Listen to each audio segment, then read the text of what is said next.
Hola amigos, yo soy Jesse Rusinque, este es mi canal de No Puzzles o Hagamos Rompecabezas, canal especializado en la solución de diferentes tipos de rompecabezas para estimular las habilidades de creatividad y solución de problemas.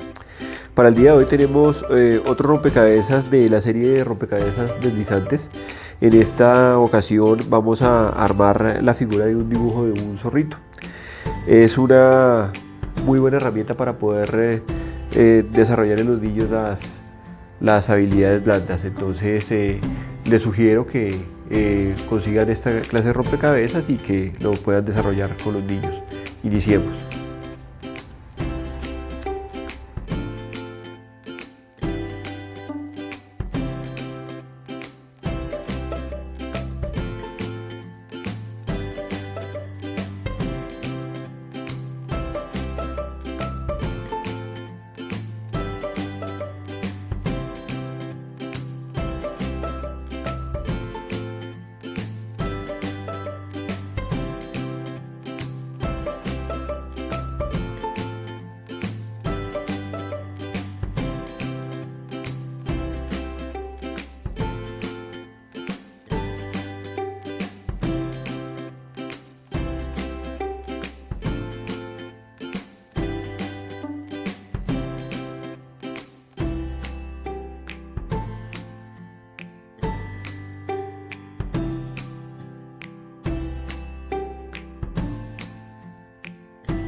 Bien amigos, ese fue el video, ya quedó armado el rompecabezas.